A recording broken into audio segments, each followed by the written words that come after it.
Guruji explained about the Sharanagati Tattvam, how we can surrender to his holy feet. And in this occasion, I would like to thank our beloved Guruji, Sri Ramabhadran Ji, and also our founder, Dr. Sridharan Sir, and all the trustees and volunteers of VISVAS. It has been an honor to coordinate this class along with the other two coordinators. I would like to start the day with an opening prayer. Shri Rama Rama Rameti Rame Rame Manorame Sahasranama Tattulyam Rama Nama Varanane Shri Rama Rama Rameti Rame Rame Manorame Sahasranama Tattulyam Rama Nama Varanane Shri Rama Rama Rameti Rame Rame Manorame Sahasranama Tattulyam Rama Nama Varanane Shri Rama Nama Varanana Om Nama Iti Hare Rama Rama Rama Hare Hare Hare Krishna Krishna Krishna Hare Hare Hare Rama Rama Rama Hare Hare Hare Krishna Krishna Krishna Hare Hare Hare Rama Rama Rama Hare Hare Hare Krishna Krishna Krishna Hare Hare. I would like to welcome Rajeshwari ma'am to take the pledge for today. Thank you, Ji.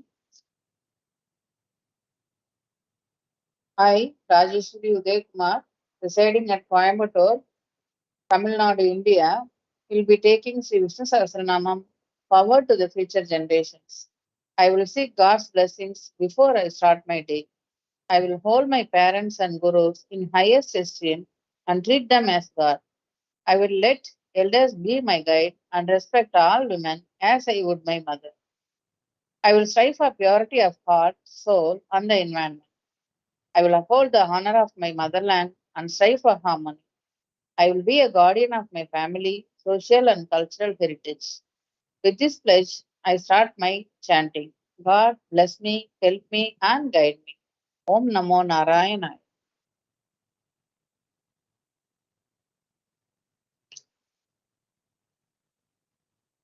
Om Namo Narayana. Now we will start our revision shlokas.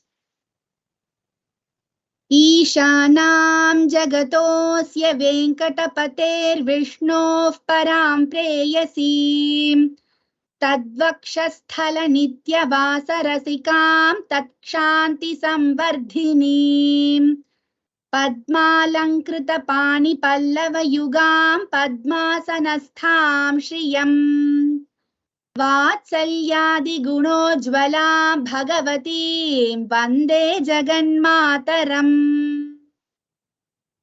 Ishanam jagatosya venkatapater vishnof param preyasim tadvakshasthala nityavasarasikam takshanti samvardhinim Padmalankrita pani pallava yugam padmasanastham shriyam Vatsalyadi gunojjvala bhagavati vande jaganmataram Shriman kripanjala nidhe krita sarva loka sarvagna shakta natavatsala sarva sheshin Swamin Sushila Sulabhashita Parijata Shri Venkatesha Charanau Sharanam Prapadye Shriman Kripanjala Nidhe Krita Sarva Loka Sarvagna Shakta Natavatsala Sarva Sheshin Swamin Sushila Sulabhashita Parijata Shri Venkatesha Charanau Sharanam Prapadye Anupurarpita Sujada Sugandhi Pushpa Saurabhya Saurabhakarau Samasanniveshau सौम्यौ सदानुभवनेऽपि नवानुभाव्यौ श्रीवेङ्कटेशचरणौ शरणं प्रपद्ये। सद्यो विकासि समुदित्वरसान्द्ररागसौरभ्य निर्भर सरोरुह साम्यवार्ताम् सम्यक्षु साहसपदेषु विलेखयन्तौ श्रीवेङ्कटेशचरणौ शरणं प्रपद्ये। रेखामयध्वज सुधाकलशातपत्र वज्राङ्कुशाम्बुरुह कल्पकशङ्खचक्रैः भव्यैरलङ्कृततलौ परतत्त्वचिह्नैः श्रीवेङ्कटेशचरणौ शरणं प्रपद्ये।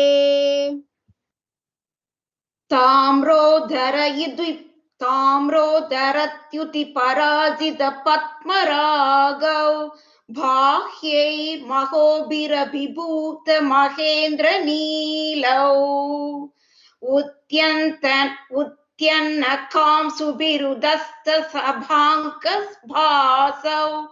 श्रीवेङ्कटेश चरणौ शरणं प्रपद्ये। सप्रेम भीति कमलाकर पल्लवाभ्यां संवाहनेऽपि सबदिक्लममादधानौ कान्ता ववाङ्मनस गोचर सौकुमार्यौ श्रीवेङ्कटेश चरणौ शरणं प्रपद्ये। लक्ष्मी महीत तनुरूप निजानुभाव नीलादि दिव्य महिषी करपल्लवानाम्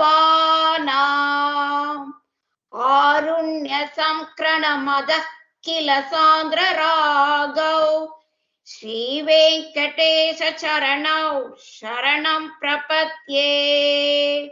नित्यानमद्विधि शिवादि किरीट कोटि प्रत्युक्त दीप्त नवरत्न महप्ररोहैः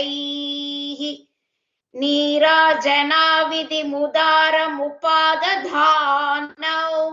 श्रीवेङ्कटेश चरणौ शरणं प्रपद्ये। विष्णोः पते परम इत्युदित प्रशंसौ यौ मध्व उत्सयिधि भोग्यतयाप्युपातौ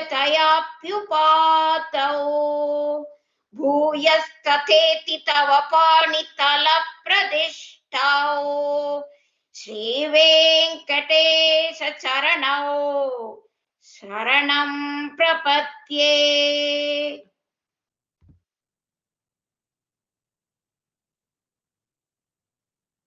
पार्थाय तत्सदृशसारथिनात्मयैव यौ दर्शितौ स्वचरणौ शरणं व्रजेति भूयोऽपि मह्यमिगतौ करदर्शितौ ते श्रीवेङ्कटेश शरणौ शरणं प्रपद्ये।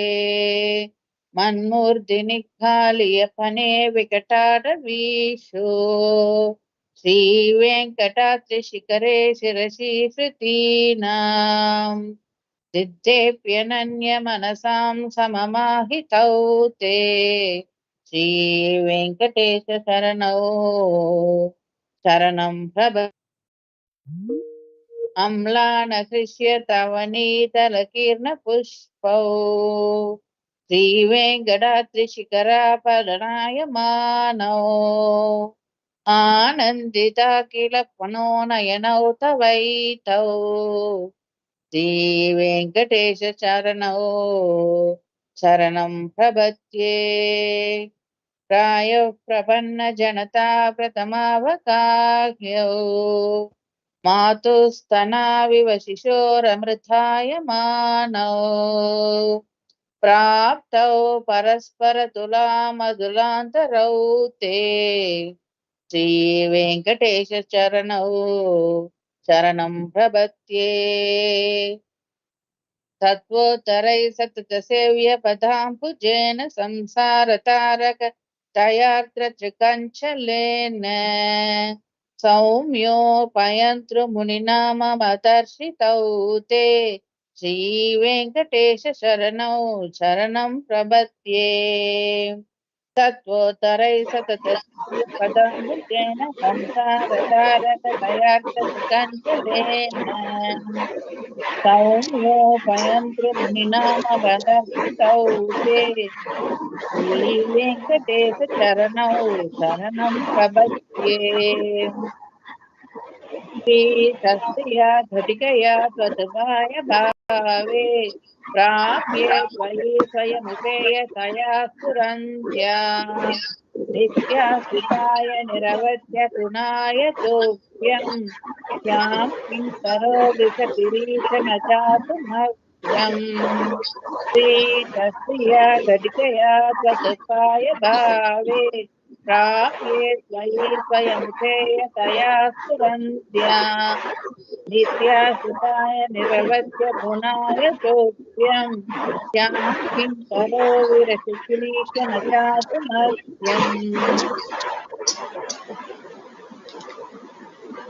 हरिः ओम् शुक्लाम्बरधरं विष्णुं शशिवर्णं चतुर्भुजं प्रसन्नवदनं ध्यायेत् सर्वविघ्नोपशान्तये लक्ष्मीनाथसमारम्भां नाथयामुनमध्यमाम् अस्मदाचार्यपर्यन्तां वन्दे गुरुपरम्परां विना वेङ्कटेशं ननातो ननाथः सदा वेङ्कटेशं स्मरामि हरे वेङ्कटेश प्रसीद प्रियं वेङ्कटेश प्रयच्छ Om Namo Venkatesaya. My pranams everybody. So let's move on to the Mangalasasana from today onwards. So let's.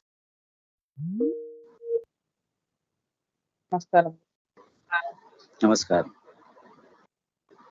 Shreeji. Om Namo Narayana Guruji. Om Namo Narayana. Shriya Kantaya.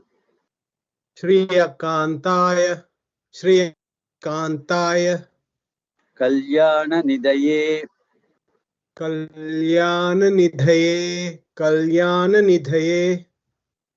Nidhayertinam.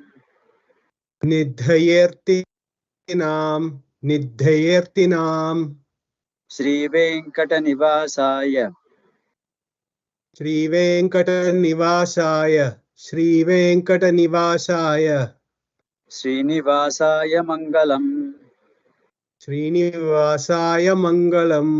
Srinivasaya Mangalam. Thank you, Guruji. Next person.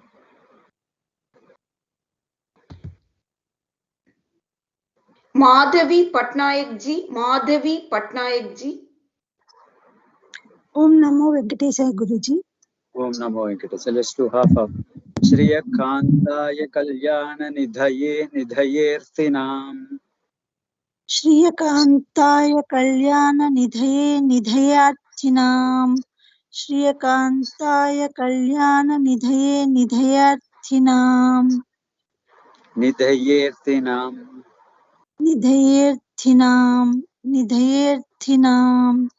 Shri Venkatanivasaya Srinivasaya Mangalam. Shri Venkatanivasaya Srinivasaya Mangalam. Shri Venkatanivasaya Srinivasaya Mangalam. Thank you. Next person. Om Namo Narayana. Bhamaji.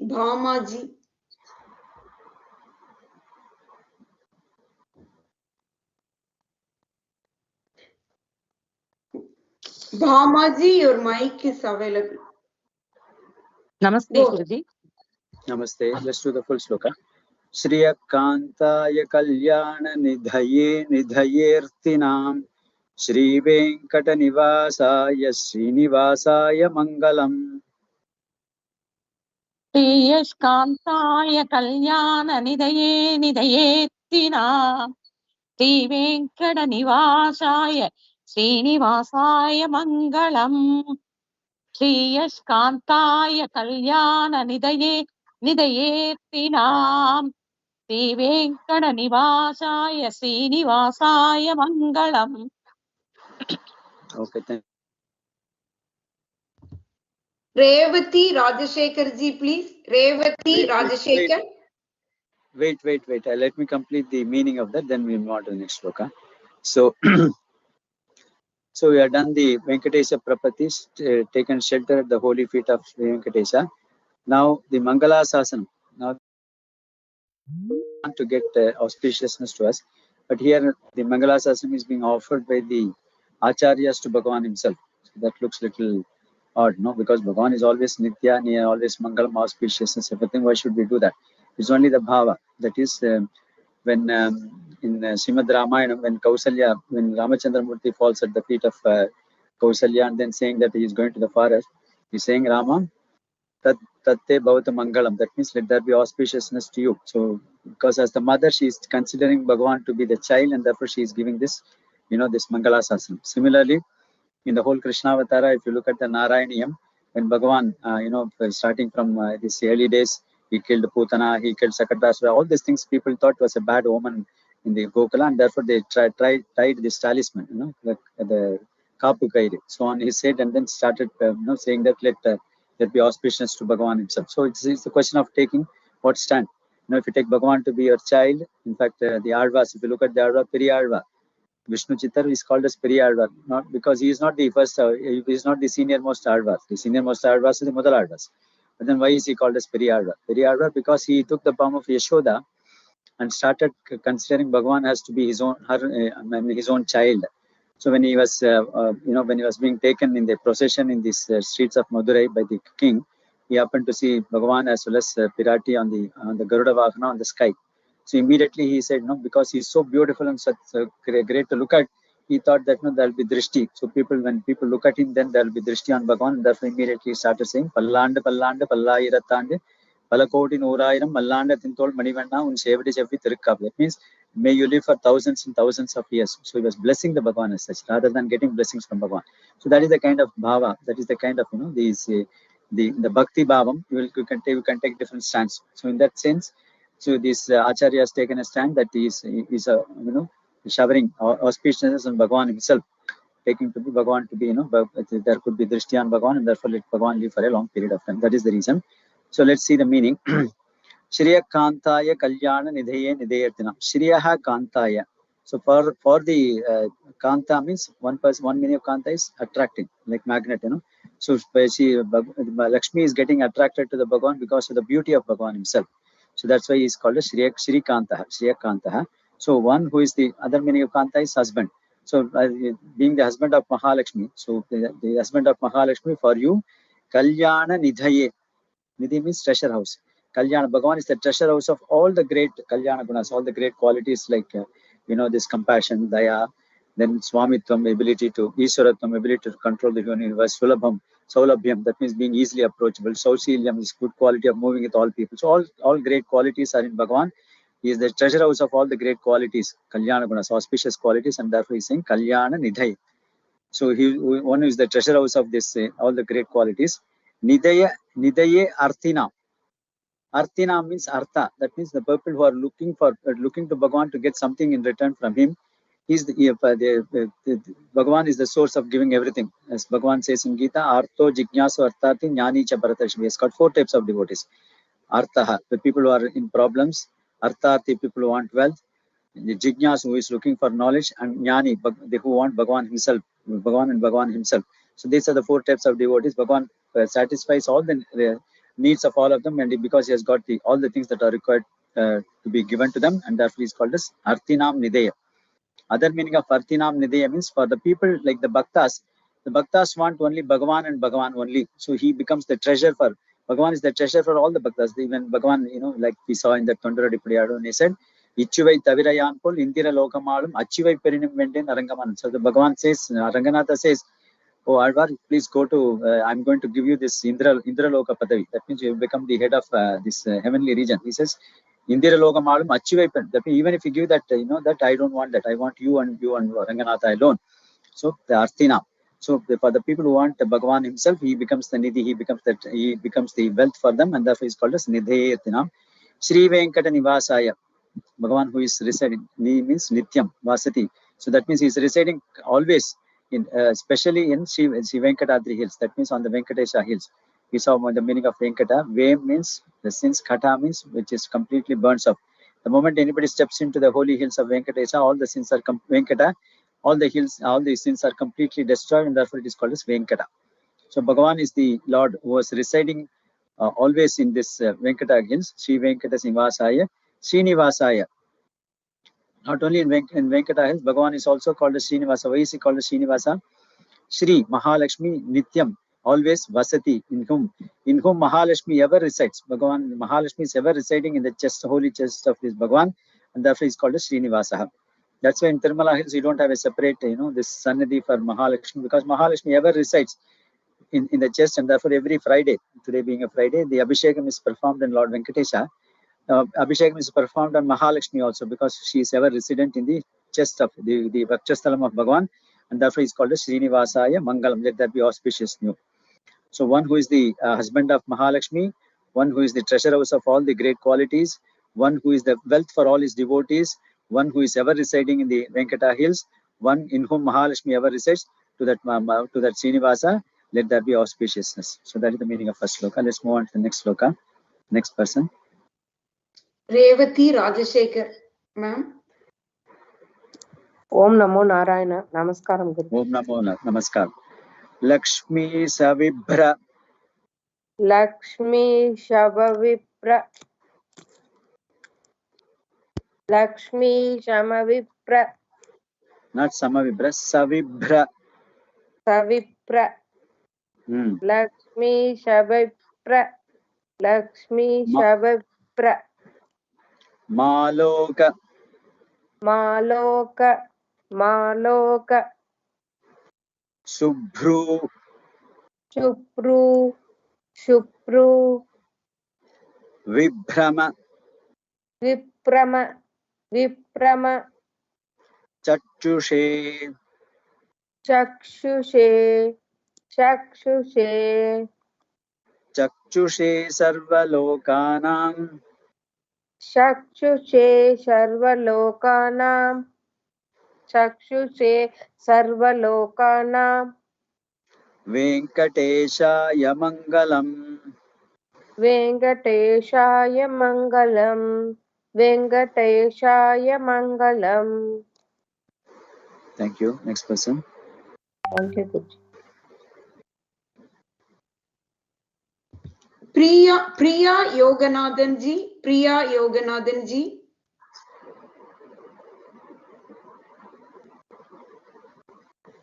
Hari Om. Hari Om. Let's do half of sloka. Slowly.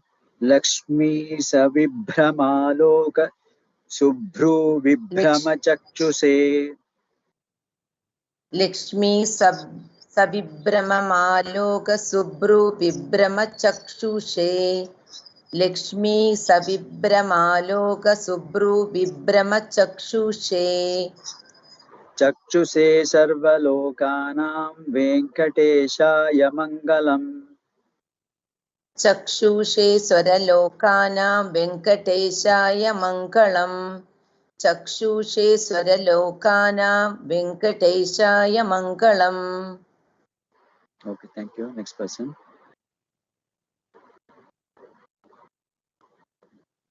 Sukandi ji. Sukandi ji.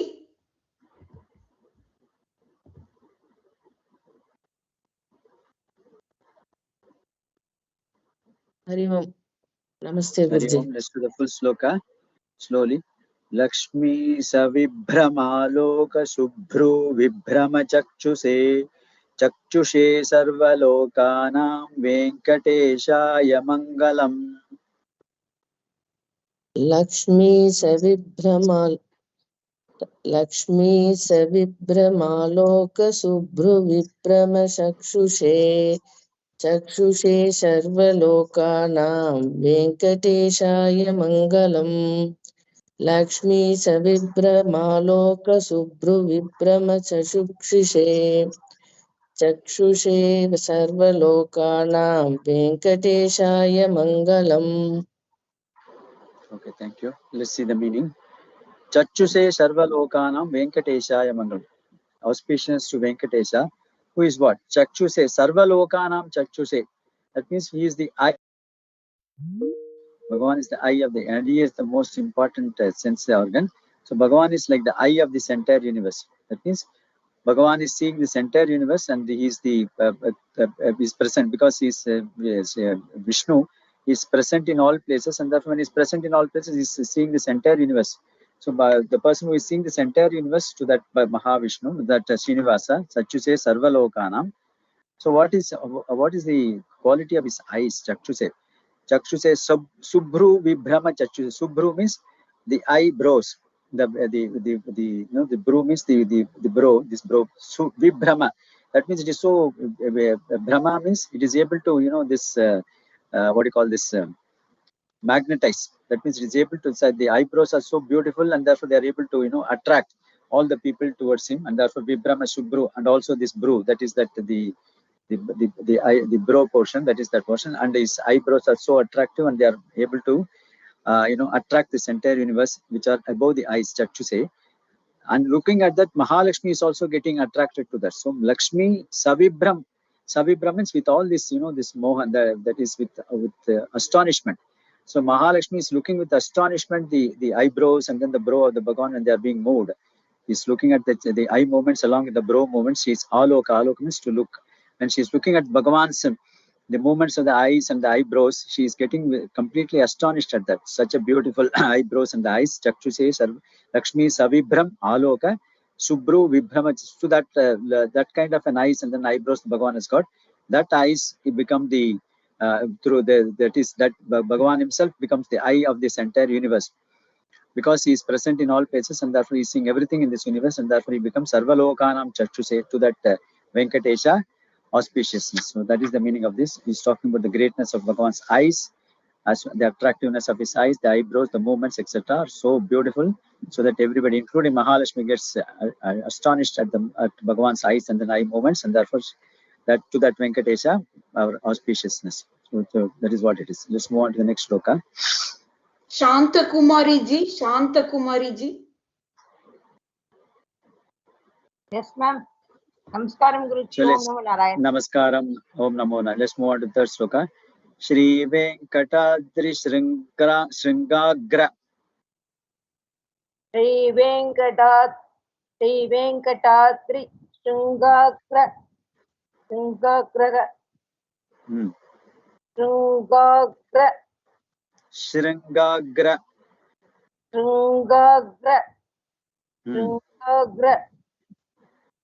Mangalabharanangraye.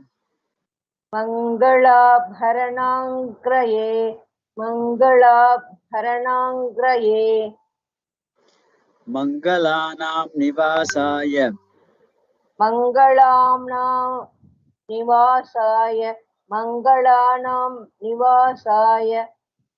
Venkatesaya Mangalam. Srinivasaya Mangalam. The PDF, sir. Guruji. Okay. So anyway, okay. Both are the same. Venkatesa, Srinivasa are one and the same. Anyway, whatever you say. Okay. Srinivasaya Mangalam. Srinivasaya Mangalam. Okay. Thank you. Next person. Saroja Narayanan ji. Saroja Narayanan.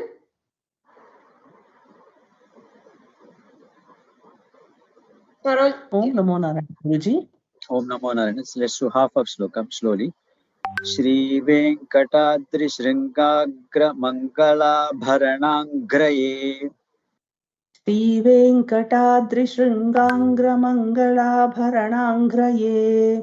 Shri Venkatadri Shringangra Mangalabharanangraye. Mangalanam Nivasaya Venkatesaya Mangalam. Mangalanam Nivasaya Venkatesaya Mangalam. Mangalanam Nivasaya Venkatesaya Mangalam. Thank you. Next person. Sumitra ji.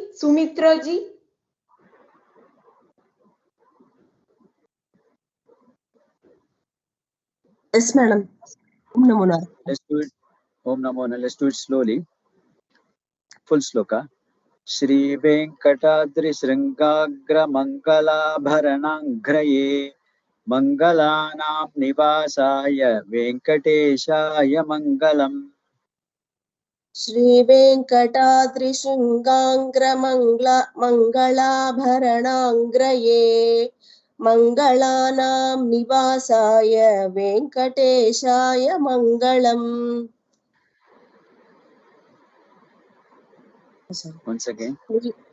श्रीवेङ्कटाद्रिशृङ्गाङ्ग्रमङ्गलाभरणाङ्ग्रये मङ्गलानां निवासाय वेङ्कटेशाय मङ्गलम्. Thank you. Let's see the meaning. Shri Venkata Adri Shringa Agra. So Shri Venkata Adri. Adri means hill. It's a mountain. Shringa means peak. Agra in the Agra means in the front. So in the front of the peak of this Venkata hills, what is happening? Mangala Abarana Angrai.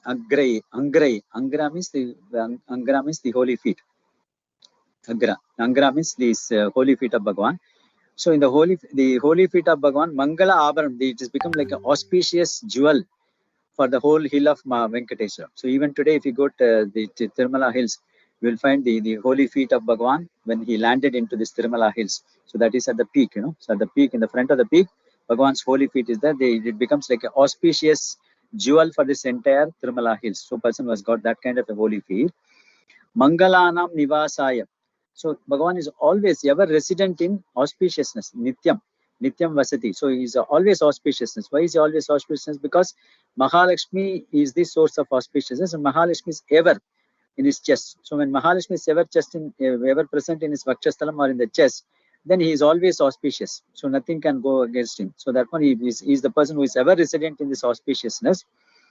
Venkatesha, to that Venkatesha Mangalam, that means let there be auspiciousness, let there be auspicious. That's what the meaning of this sloka. Maybe we have some more time. Maybe we can go to the next sloka also. Small slokas. Okay, next person. Shyamala Venkatji. Shyamala Venkatji. Shyamala ji, are you there? Okay, I will go to the next person, Guruji. Yeah. Sundari Sivakumar. Okay, Shyamala ji, go ahead. Yeah. Sarva Vayava Saundarya. Sarva Vayava Saundarya. Sarva Vayava Saundarya. Sampada Sarva Chetasam. Sampada Sarva Chetasam. Sampada Sarva Chetasam. Sada Sammohana Yastu. Sada Sammohana Yastu. Sada Sammohana Yastu. Venkatesha.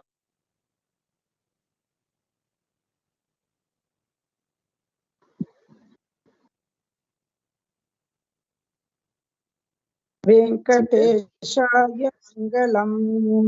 Venkateshaya Mangalam. Thank you. Next person. Sundari Sivakumar ji. Sundari Sivakumar ji. Namaskaram, sir. Namaskaram, Guruji. Namaskaram. Let's do half of sloka. Sarva Vayava Saundarya Sampada Sarva Chetasam. सर्वाभय सौन्दर्य सम्पता सर्वसेतसाम्. सर्वाभय सौन्दर्य सम्पता सर्वसेतसाम्. Sarva Vayava. There is one va there. Huh? Sarva Vayava.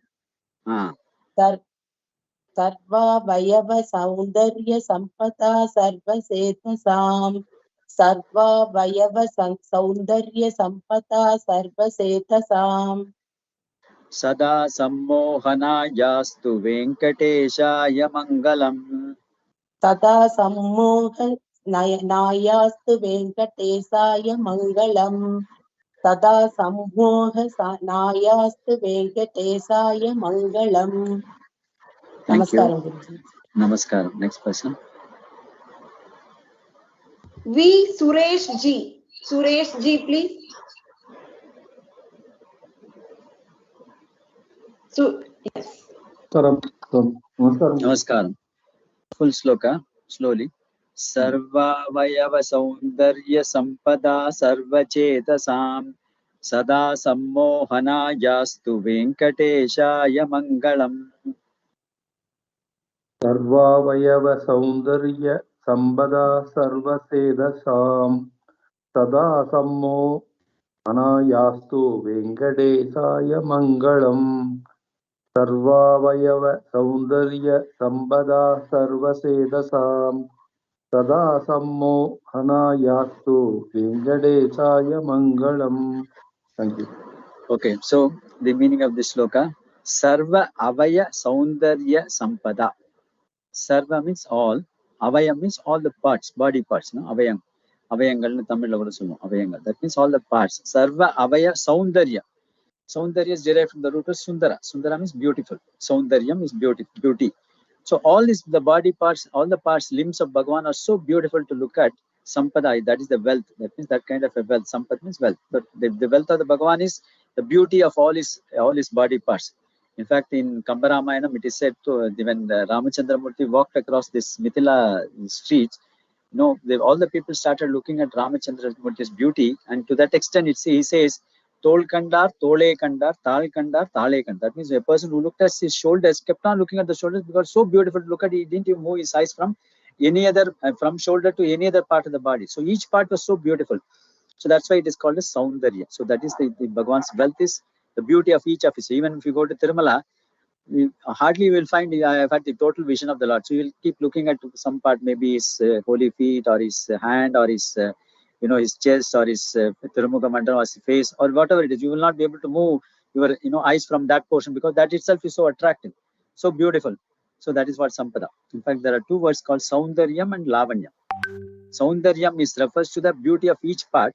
Lavanyam refers to the beauty of the entire body itself, the whole body itself. For some people may have certain beautiful eyes, but then if you look at the whole body, it may not be so beautiful to look at. So Bhagavan has got both Saundaryam as well as Lavanyam. That means his whole body itself is beautiful and each limb is also beautiful. So Saundarya Sampada Sarva Chetasam.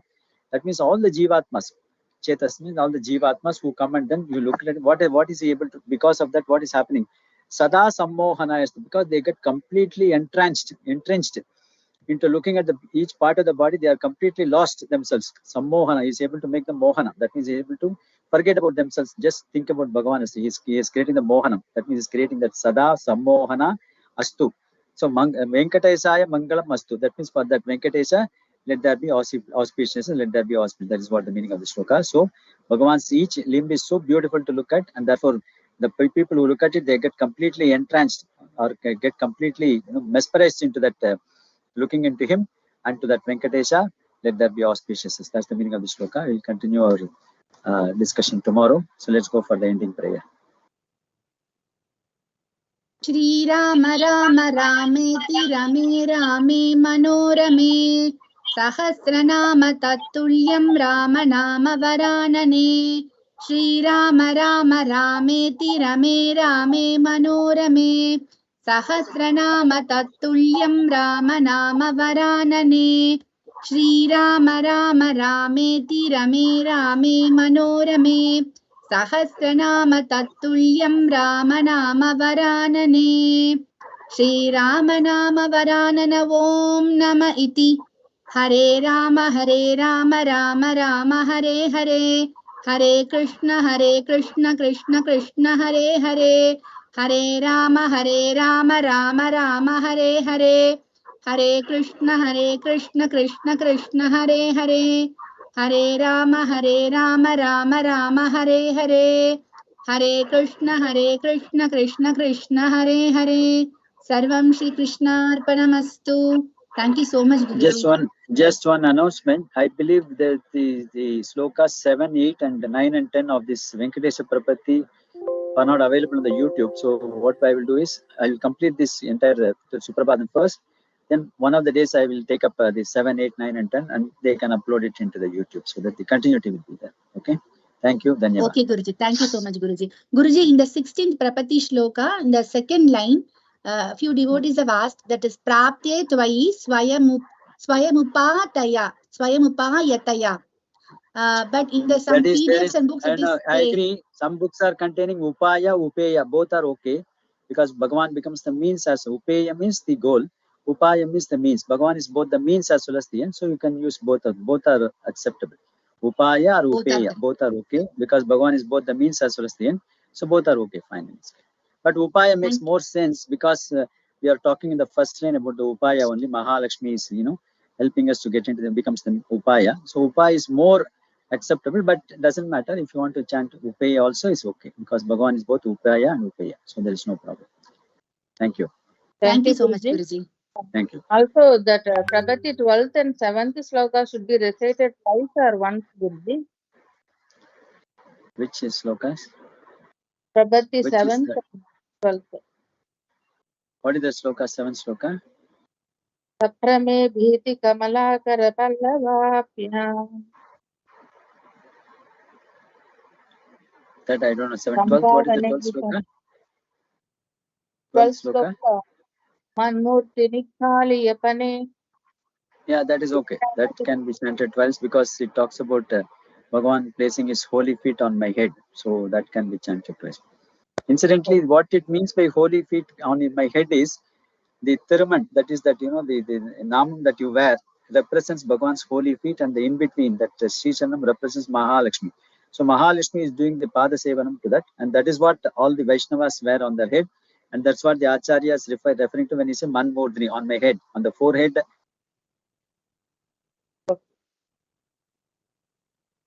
Mahalakshmi doing the Kainkaryam too. That's what is Acharya is referring to that, and when he says Manmodhini. So that can be chanted. Yes. Okay. Thank you, Guruji. Thank you. Dhanyavad. Thank you. Thank you.